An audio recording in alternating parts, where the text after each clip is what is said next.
এবং শুভেন্দু অধিকারী ইতিমধ্যে ঘোষণা করেছেন যে শেখ হাসিনাকে শাহজালাল বিমানবন্দরে আপনাদেরকে তার গলায় মালা দিয়ে বরণ করে আনতে হবে, কারণ রাষ্ট্রের যে সকল গুরুত্বপূর্ণ আইনি প্রশ্ন, সাংবিধানিক প্রশ্ন, এটা এনসিপি এটাকে উপেক্ষা করেছে। তা আমি বিনয়ের সঙ্গে বলবো, আমি আপনাদের সঙ্গে আছি, তরুণদের সঙ্গে, আমাদের ভুলগুলো কোন ঐতিহাসিক কারণে, কোন বাস্তবতার কারণে আমরা একটা হাসিনা ব্যবস্থা টিকিয়ে রেখেছি, এটা আমাদের পর্যালোচনা করতে হবে যদি আমরা আসলেই বিচার চাই। আমি আশা করি আপনারা আমার উপর রাগ করবেন না। আমি আপনাদের নিজেদের মানুষ আকারে এই সমালোচনাগুলো যদি না করি, তাহলে আমরা সঠিক রাজনৈতিক দিক আমরা পাবো না। আমরা কিন্তু নির্বাচনের মাধ্যমে শেখ হাসিনাকে বাংলাদেশ থেকে উৎখাত করিনি, কিন্তু আমরা যদি মনে করি নির্বাচনের মধ্যে দিয়ে আমরা সংস্কার করব, এটা ভুল রাজনীতি। জনগণকে সংগঠিত করা, জনগণের যে গাঠনিক শক্তি, আমাদের যে ঐক্যের কথাটা একটু আগে মিসাল হাফিজ বলে গেছেন, এই ঐক্যকে যদি আমরা সত্যিকার অর্থে বুঝতে চাই, তাহলে গাঠনিক শক্তি কথাটার মানে কি, তার তাৎপর্য কি, এবং কী করে সারা পৃথিবীতে বিভিন্ন সময়ে গাঠনিক শক্তি তৈরি হয়েছে সাম্রাজ্যবাদের বিরুদ্ধে লড়াইয়ে, শাসক শ্রেণীর বিরুদ্ধে, জালিমের বিরুদ্ধে লড়াইয়ে, এবং মজলুমের ঐক্যের ভিত্তিতে যে গাঠনিক শক্তি গঠিত হয়েছে, যদি তাকে আমরা উপেক্ষা করি, আমরা খালি কথায় কথায় ইসলাম বললে আমরা কিচ্ছু অর্জন করতে পারবো না। কারণ ইসলাম ছিল প্রথম আরবে কাদের বিরুদ্ধে লড়াই করেছে, মক্কার যে অভিজাতদের বিরুদ্ধে লড়াই হয়েছিল। মক্কা বিজয় করতে হয়েছে নবীকে, আমার রসুলকে মক্কা বিজয় করতে হয়েছে মদিনা থেকে গিয়ে। এবং তিনি যখন গিয়েছিলেন মক্কাতে, তার পেছনে একটা উটনির পিঠে চেপে তার পেছনে ছিল একজন দাস, এবং তিনি মক্কার যখন দুয়ার খুলেন তখনও তারা ছিল সেখানে দাস। এটা ছিল দাসদের বিদ্রোহ। ফলে জালিমের বিরুদ্ধে বিদ্রোহ, এটাই হলো ইসলামের মর্ম কথা। আমি যখনই জালিমের পক্ষে থাকি, তার মানে আমি আসলে ইসলাম থেকে বিচ্যুত হই। ইসলাম শুধু আকিদার ব্যাপার না, ইসলাম শুধু নিয়ম কানুনের ব্যাপার না, ইসলাম শুধু পোশাক আকারের ব্যাপার না, ইসলাম শুধু আরব হওয়ার ব্যাপার না। ইসলাম হচ্ছে সেই জালিমের বিরুদ্ধে মজলুমের লড়াই। এটা যদি আমরা বুঝি, তাহলে 5ই মে কিন্তু আমরা বুঝবো 5ই মে কী ছিল। 5ই মে প্রথম ছিল এই যে আপনি যদি, আমি যে কেউ হই না কেন বাংলাদেশের নাগরিক, আমি যদি কোনো কথা বলতে চাই, যে তোমরা বলছো তোমরা একটা বুর্জোয়া গণতন্ত্রে বিশ্বাস করো, তাহলে বুর্জোয়া গণতন্ত্রের প্রথম কথা হচ্ছে মত প্রকাশের স্বাধীনতা, কথা বলার স্বাধীনতা, বিক্ষোভ করবার স্বাধীনতা। তা তোমরা কি করেছো আমাকে? তোমরা আমাদের সঙ্গে দেখিয়েছো যে তোমরা সেই ন্যূনতম গণতান্ত্রিক যেই নিয়ম নীতি, ন্যূনতম মানবাধিকারের যে নীতি, আমার যে কথা বলার অধিকার, আমার ক্ষোভ প্রকাশের অধিকার, তোমরা আমাকে সেখান থেকে তোমরা আমাকে বঞ্চিত করেছো। আমি ঢাকা শহরে আমার কথা বলতে এসেছি, আমাকে গুলি করে, আমাকে হত্যা করে তোমরা পাঠিয়ে দিয়েছো এবং তামাশা করেছো আমি রং মেশে এখানে শুয়েছিলাম। তা আমি কেন এসেছিলাম ঢাকা শহরে? আমি এসেছিলাম কারণ আমি মজলুম। আমাকে তুমি স্বীকৃতি দাও নাই। আমি যে ভাষায় কথা বলি সে ভাষা শোনার ক্ষমতা তোমার নাই, কারণ আমি তোমার ভাষায় কথা বলি না। আমি আমার রসুলের ভাষায় কথা বলি, আমি ইসলামের ভাষায় কথা বলি, আমার ভাষা ভিন্ন। ফলে তোমার ভাষার মধ্যে আমার কোনো স্থান নাই, ফলে তোমার শহরেও আমার কোনো স্থান হয় নাই।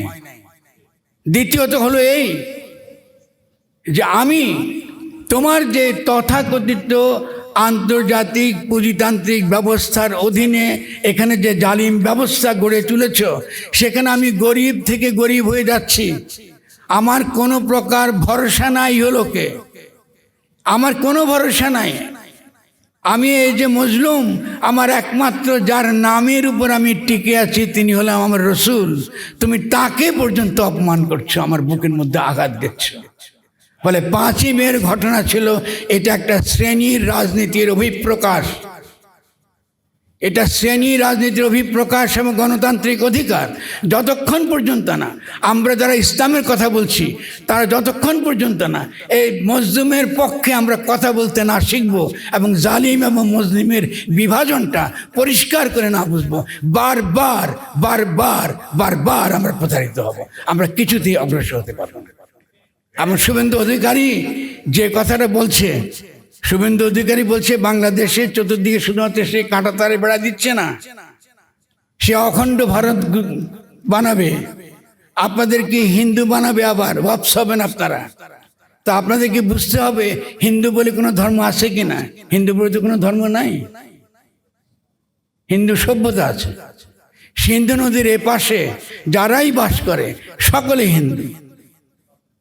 কেতাবি ধর্ম, ধর্ম সম্পর্কে আমাদের যে ধারণা, এটা খ্রিস্টান ধারণা থেকে আমরা পাইছি। এখন ইসলামকে আমরা খ্রিস্টানই বানাতে চাই, ইসলাম বানাতে আমরা চাই না।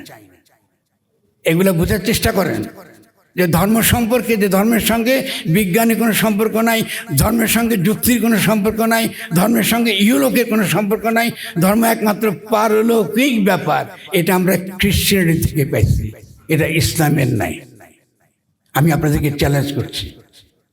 তারা আপনারা যারা নতুন রাজনীতি করতে এসছেন এবং আসলে ইসলামের মহিমা কায়েম করবার জন্যে আপনারা কাজ করছেন, আমি বিশ্বাস করি করছেন, আমি মনে করি আমি করছি, তাহলে আপনাদেরকে বুঝতে হবে এই ক্রিটিক্যাল জায়গাগুলো, যে খ্রিশ্চান রিলিজিয়ন সম্পর্কে খ্রিস্টীয় যে চিন্তা চেতনা, খ্রিস্টীয় যে বয়ান, এটা ইসলামের উপর চাপাবেন না।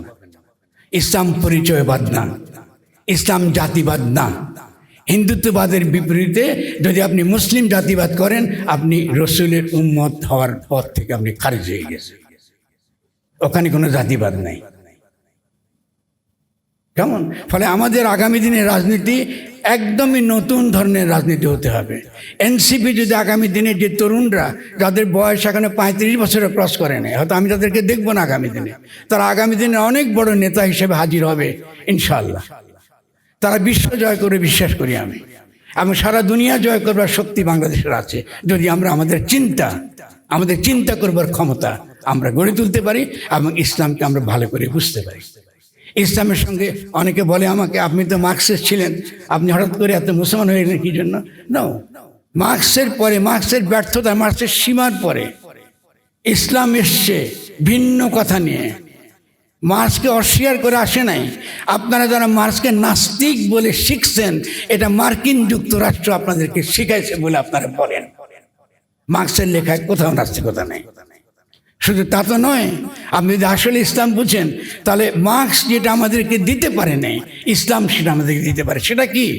সেটা হচ্ছে একটা এথিক্যাল একটা জগৎ, একটা নৈতিক জগৎ, যে আমি যা কিছু কাজ করি আমি গায়েবের সামনে দাঁড়িয়ে সাক্ষ্য দিয়ে সেই কাজ করি।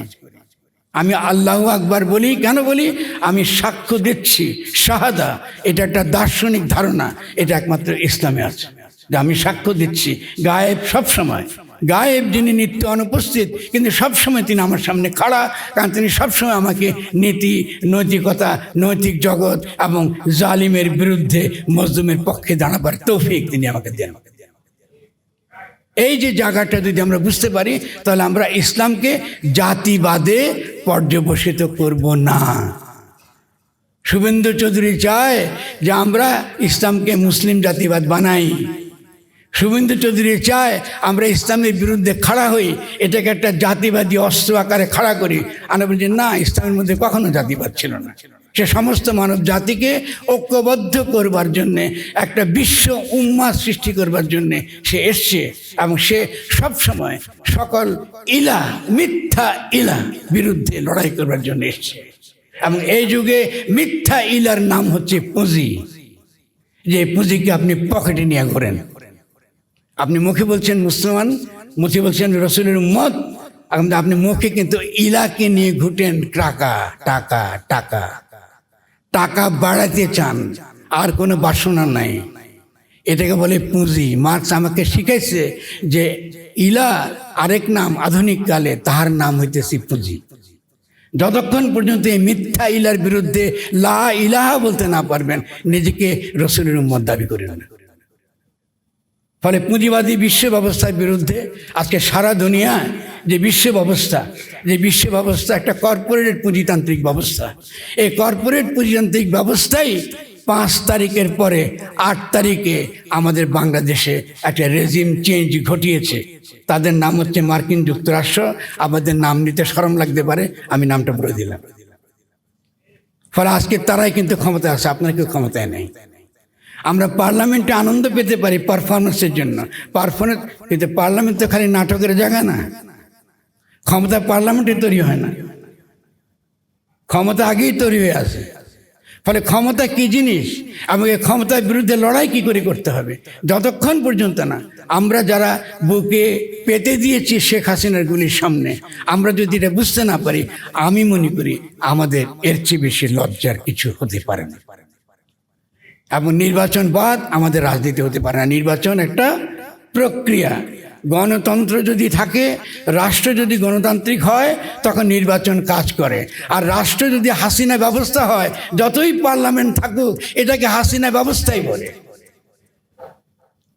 ফলে আমাদেরকে, আমার কথা শুনতে খারাপ লাগতে পারে আপনাদের, কিন্তু আপনারা যদি বাসায় গিয়ে একটু ঠান্ডা মাথায় ভাবেন এবং সত্যিকারের রাজনৈতিক পথটা, কৌশলটা, রণনীতিটা আমরা ঠিক করি, আমরা অবশ্যই জয়ী হব ইনশাল্লাহ। কেউ আমাদের টিকে রাখতে পারবে। আর যদি আমরা ঐক্যবদ্ধ হতে না পারি, যেটা বলছে হাফিজ, যেটা বলছে মুসা আমার বন্ধু বলছে, তো মুসার বিরুদ্ধে আমার একটা অভিমান আছে, এটা একটু এই ফাঁকে বলে ভাই। মুসা মনে করে যে ফকির লালন শাহ ইসলাম বিরোধী লোক। এই যে আমি ঐক্যবদ্ধ আত্মার কথা বলছি, তো যিনি বলেন যে মুখে পড়লে সদা লা ইলাহা ইল্লাল্লাহ, উনি কি করে ইসলাম বিরোধী হলো, আমি কিন্তু মাথায় ঢুকে নেই। আর তিনি এটা বলতেছেন যে নামেরও সহিত রূপ, আমি যে নাম নিচ্ছি আল্লাহ, তার সঙ্গে আমি কোন রূপ কল্পনা করছি, এটা কি আল্লাহর রূপ না শয়তানের রূপ, এটা যদি আমি ঠিক না করি, তাহলে আমি জানবো কি করে কাকে আমি ডাকছি। তো তিনি বলছেন নামেরও সহিত রূপ, ধ্যানে রাখিয়া জপ। আর যদি না করো, তাহলে বুঝবে কেমনি তুমি আল্লাহরে ডাকতেছো না, তুমি শয়তানরে ডাকতেছো। তো মুসাকে আমি বিনয়ের সঙ্গে বলবো, আমার দোস্ত, আমার বন্ধু, অত্যন্ত ভালোবাসি তাকে, কিন্তু এই ধরনের কথা বলেন না, সমাজকে বিভক্ত করেন না। আজকে মাজারে যান, বিভিন্ন জায়গায় যান, এই রসুলের নামে লোকে কাঁদে, তাকে 5 ওয়াক্ত নামাজ পড়তে হয় না, সে অধিকারের জন্য, ইনসাফের জন্য সে কান্নাকাটি করে। আমাদের সবচেয়ে গণতান্ত্রিক প্রতিষ্ঠান হচ্ছে আমাদের মাজারগুলো, সবচেয়ে গণতান্ত্রিক প্রতিষ্ঠান। আজকে মাজারগুলোর কমিটি তৈরি করতেছে বিএনপি, সেখানে এনসিপির কোনো ভূমিকা নাই। এটা খুব দুঃখজনক, কারণ মাজারগুলো তো আমাদের গণতান্ত্রিক প্রতিষ্ঠান, সবচেয়ে গণপ্রতিষ্ঠান। সেখানে মানুষ গরিবের জন্য যেই দান করে, গরু ছাগল যা কিছু সে গরিবের জন্য দান করে, গরিব মানুষের জন্য দেয়। এটা আমাদের ঐতিহ্য, দীর্ঘ ঐতিহ্য। আপনি সেটা এখন দিয়ে দিচ্ছেন ইজারাদারের কাছে, ইজারাদার এগুলো বেচে দেয় মাজারে। চিন্তা করেন, চিন্তা করেন। আর তারপর আমরা সেফটি নেট খুঁজি ওয়ার্ল্ড ব্যাংকের কাছ থেকে ঋণ নিয়ে, যে সমাজের সেফটি নেট তো আমার সমাজই তৈরি করে, আমাকে সমাজই তো গঠন করতে হবে। তাহলে এই নতুন সমাজ যদি আমি গঠন করতে চাই, তাহলে অবশ্যই আমাদেরকে লাগবে, অবশ্যই ইসলামের পথে যেতে হবে। কিন্তু যে ইসলাম আমরা কল্পনা করি সেটা নয়। আমাদেরকে নতুন করে একটা রেভলিউশনারি জায়গায়, একটা ইতিহাস উপলব্ধি করে আমাদেরকে আগাতে হবে। কারণ আগামী দিনে আমাদের সামনে বিপদ অনেক অনেক বড়। বাইরে যে হিন্দুত্ববাদ, তাকে এত উপেক্ষা করেন না। শুভেন্দু তার যে বক্তব্য, তাকে অত হালকাভাবে নেবেন না দয়া করে। যদি হালকাভাবে নেন, আমরা সকলেই সমূলে বিনষ্ট হব। আমি যদি আপনাদের মনে কষ্ট দিয়ে থাকি, আমাকে ক্ষমা করবেন। আমি তো কড়া কথা বলার জন্যই আপনারা আমাকে ভালোবাসেন, আমি কড়া কথা বলতে ভালোবাসি। অনেক ধন্যবাদ। ধন্যবাদ জনাব ফরহাদ মাজার সাহেবকে। আমরা একেবারে অনুষ্ঠানের শেষ প্রান্তে এসে পৌঁছেছি। এ পর্যায়ে সংক্ষিপ্ত বক্তব্য রাখবেন ন্যাশনাল ওলামা আলায়েন্সের আহ্বায়ক, আজকের এই প্রোগ্রামের সম্মানিত সভাপতি, জাতীয় নাগরিক পার্টির যুগ্ম আহ্বায়ক মাওলানা আশরাফ উদ্দিন মাহাদি সাহেবকে। আমরা তাকে বক্তব্য রাখার জন্য অনুরোধ করছি।